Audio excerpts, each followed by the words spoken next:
A doutora Eveline, ela é especialista em reprodução humana e a gente tem tido, nos últimos anos, mulheres que já estão lá 40, rapaz, até 50 anos, né, engravidando, tendo filhos. Primeiro eu queria perguntar à senhora se é difícil engravidar com essa idade, 40, 45, 50.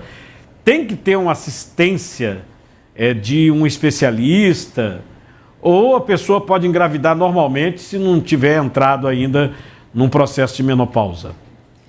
Olá, Cardino. Tudo bom? Olá a todos que nos acompanham. Na verdade, o acompanhamento, ele tem que sempre existir, independente da idade dessa mulher que ela deseja engravidar. Porque é uma forma mais segura de você obter um pré-natal, menos riscos ao nascimento, o risco para essa própria mãe. Mas, em especial, não 40 ou 50, como você falou, mas a partir dos 35 a gente já considera alto risco. Por quê? Porque os estudos mostram maior risco de várias complicações, a pressão alta, a pré-eclâmpsia, a diabetes na gestação, partos prematuros e de abortamentos também, né? Que é como até que está super em alta, o pessoal está falando, falou de Sabrina Sato, está falando... Ela perdeu o neném, né? Anunciou tanto, fez tanta festa, né? Aí perdeu o neném, teve um aborto espontâneo. Isso é comum acontecer? Sim. Ela tem 40, né? Tem mais, eu acho que ela tem uns 43, eu acho. 43. Uma coisa dessa. Uhum. Pois é, quando a mulher, ela libera uma gestação, é normal, assim, mesmo jovem, 20 e poucos anos, 30 anos... A gente tem uma média, o quê? 8, 10% de taxa de abortamento. Porém, quanto maior a idade, né, vai piorando a qualidade genética desses óvulos e também dos espermatozoides. Então, aquele embrião ele não tem tão boa qualidade. E aí, a partir dos 40 anos, chega a quase 40% mesmo de abortamento. Quando a paciente passa dos 45, isso vai para 50% de chance de ter um aborto. Então, quando saiu a notícia, eu não sabia se tinha sido uma gestação natural ou não, de repente por uma fertilização in vitro, que aí a gente consegue selecionar, né, uma qualidade genética melhor, mas pelo jeito parece que foi natural e sim, ela entrou na estatística de ter esse abortamento, que é mais provável, né? E olhe que... No caso, se ela quiser ter um neném mesmo, vai ter que fazer um tratamento, né? Agora... Olha, ela tem que saber que a taxa de gestação... Primeiro que para engravidar é mais difícil na idade dela, porque a taxa de gestação natural, para ela engravidar em casa, já é menor. Por quê? Porque aquele bebê que vai ser mal formado, ele não chega nem a implantar e dar gestação. E quando dá gestação, aumenta muito a taxa de aborto. Então, o ideal seria que ela procurasse um ginecologista especialista em reprodução humana, né, que é o especialista em fertilidade. Isso não quer dizer que a pessoa tenha que fazer uma fertilização in vitro, não, que é um tratamento bem complexo, não. Significa que ela vai ter que ter uma investigação maior, a gente pede exames de sangue, exames genéticos para ver de doenças, tudo para tentar diminuir a probabilidade dela ter um novo aborto. Ela pode até tentar em casa, sabendo que tem maior risco desse bebê nascer com alguma alteração, alguma doença, e também de abortamento. E a forma que a gente teria de minimizar, mas não excluir, seria, por exemplo, com uma técnica de reprodução humana assistida que se chama fertilização in vitro, ou como o pessoal conhece como bebê de proveta, né? Perguntando aqui, né, no nosso chat, sobre as pessoas mais idosas, uma pessoa falou, antigamente a mulher paria normalmente, por que hoje não? É real isso ou é mito? Não, é verdade, sim. Há uma tendência da infertilidade aumentar. Por quê? Antigamente as pessoas tinham hábitos melhores, não era tão corrido. Veja, o mundo está ficando cada vez mais corrido, as pessoas estão dormindo mal, dormindo menos, a alimentação está ficando cada vez mais artificial. Antigamente era muito difícil uma pessoa tomar um refrigerante ou comer algum fast food, e hoje em dia isso está mais frequente. E isso vai influenciar na saúde, inclusive dos óvulos, dos espermatozoides.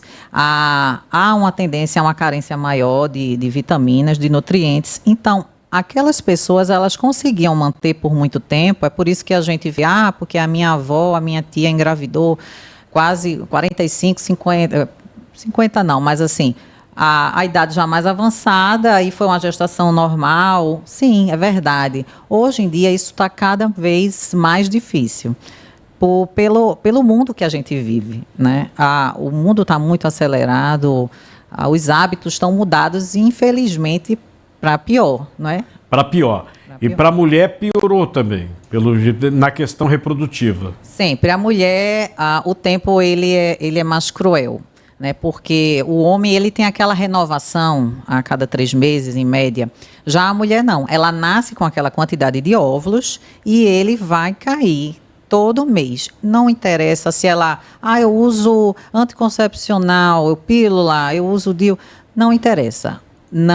Todo mês essa reserva ela vai cair e vai ficando não só de menor quantidade, mas fica de pior qualidade também. Então, veja, a Sabrina, porque ela vive de imagem, saúde, se alimenta bem. Mas naquele alfacezinho que ela come, naquela água ali que ela bebe, a gente já tem tantos aditivos invisíveis que a gente não vê, não consegue controlar. Então, antigamente, a característica reprodutiva da mulher era melhor, né? Vamos falar aqui sobre o contraceptivo, porque há uma evolução desses contraceptivos. Hoje tem até o implante normal, foi proibido aí, mas tem um contraceptivo que é implante, que esse está permitido, né? Sim. Então, hoje, por exemplo, para a mulher, né, não vou nem falar do homem nesse momento, porque estamos falando com um ginecologista, né? Mas também para o homem existem métodos e mais métodos hoje contraceptivos, que vão muito além do preservativo. A vasectomia, que evoluiu bastante, que é muito fácil, não é complicado fazer, a pessoa se quiser fazer, né? E a pessoa casada, inclusive, poupa a mulher de fazer algum outro tipo de método. Mas hoje, para a mulher, o que a senhora aconselharia? É a pílula? É o implante? É fazer logo a laqueadura. A laqueadura, que é um negócio que também me parece que evoluiu, né? Olha, na verdade, cada vez menos hoje se faz a laqueadura, que é conhecida como a cirurgia da ligação das trompas. Por quê? Porque é um método irreversível. Então, há uma procura muito grande. Porque eu quero religar, como pode isso? Então, na verdade, é uma cirurgia que é... Invasiva? Sim, invasiva, mesmo que seja feita por vídeo, né, que a gente não abre a barriga mesmo, mas assim, muito pouca chance de sucesso, geralmente não dá para fazer, e tem um risco ainda de depois, mesmo conseguindo a gente religar, digamos assim, aquela tuba, de ter risco de gravidez nas trompas, que é chamada gestação ectópica. Então, essa situação, o pessoal falava, não, é um nó, é isso, Nunca existiu nó. Você conversa? Nunca. Não, porque a minha foi mal feita e era nó. Não, não é nó. Ela é cortada, sim. Só que a trompa, ela tem capacidade de regenerar. Então, dependendo, às vezes, da posição, como tá, uma pontinha juntava com a outra e fazia um outro caminho. E assim, né? É Deus que... Então, na realidade, não existiu nó. Não. Né? E a questão de religar é complicado. E mesmo assim... se fizer de uma maneira para fazer uma religação posterior, a pessoa pode ter uma criança, pode ter um bebê... Nas trompas? Nas trompas. Sim, pode. Então é complicado. Por isso que cada vez menos se realiza esse tipo de cirurgia. Então, a gente prefere escolher outros métodos que são reversíveis. Por exemplo, hoje o mais escolhido é o DIU, O DIU. Que a gente coloca, e tem com hormônio, tem sem hormônio, vai depender da paciente. Isso a gente faz uma análise. Depende se ela tem dor, se não tem, se o fluxo dela é menor ou maior. Hoje em dia, a paciente que não tem filho, ela pode colocar um DIU. Existe o implante, que não é aquele implante que foi agora... cancelado pelo Anvisa. Mas é um implante contraceptivo, que coloca no braço, né? E ele dura 3 anos. E existem as pílulas. Antigamente, as dosagens das pílulas orais eram uma dosagem bem alta, então davam uma série de efeitos colaterais. Hoje em dia, a gente consegue controlar e adaptar, a depender do perfil da paciente, com uma de baixa dosagem ou muito baixa dosagem. No caso da pílula ou do implante, né? Há alguma correlação com a questão do câncer? A mulher fica com muito medo. Fala, vai tomar pílula e tal, e depois vou ter um problema.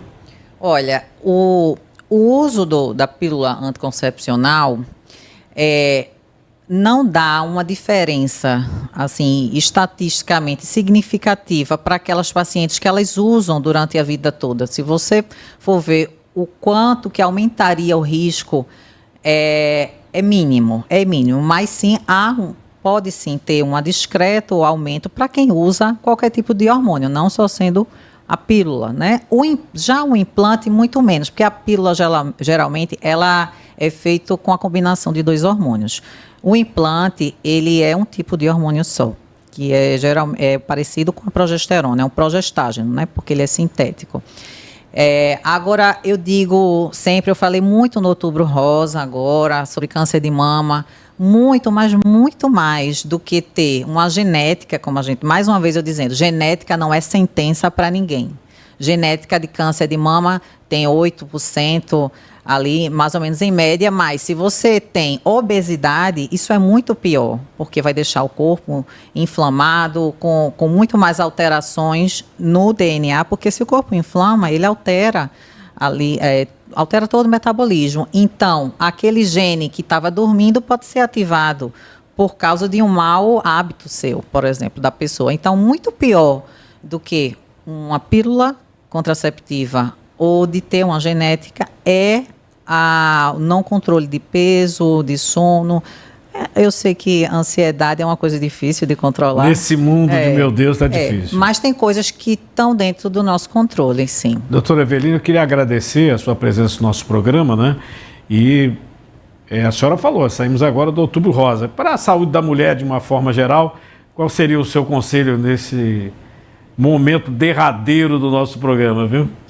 Olha, eu digo que não tem problema se a gente encontrar alguma alteração, mas aquela mulher que ela é curiosa, ela presta atenção no corpo dela e procura já um atendimento médico, não precisa ser diretamente o ginecologista, né? Mas procura um médico, olha, tem alguma coisa errada. Se a gente achar alguma alteração, se é no começo, a gente consegue tratar, né? Até mesmo um câncer, dá para tratar, na maioria dos casos, com cura, com sucesso. O ruim é essa pessoa, a mulher, o homem, as pessoas em geral, se ignorarem, botarem as outras coisas, a gente sabe, do dia a dia à frente e sempre se esquecendo. Então, parem um pouquinho, lembrem um pouquinho de vocês, né? Cuidar da saúde, que é importante. A gente sempre lembra essa questão hoje, porque virou uma moda danada, né? Você falar sobre gordura, gordofobia, não sei o quê, presta atenção. Essa questão da obesidade é hoje um problema de saúde, né? Mas não é só o obeso. Existem as pessoas que têm o aspecto físico magro, mas eles estão doentes, não são saudáveis. Estão inflamados, como se chama hoje, né? Exatamente. Então, na verdade, tem que manter uma massa magra, que é a parte muscular também, cuidar da parte óssea, de forma equilibrada, né? Para que não interessa, claro, que a obesidade sim, de fato está associada a uma pior qualidade de vida e de fatores de várias doenças. Mas também tem aquela pessoa que está se achando muito saudável, que está lá magrinho e não está não. Então tem que procurar o serviço médico. Doutora, muito obrigado, viu?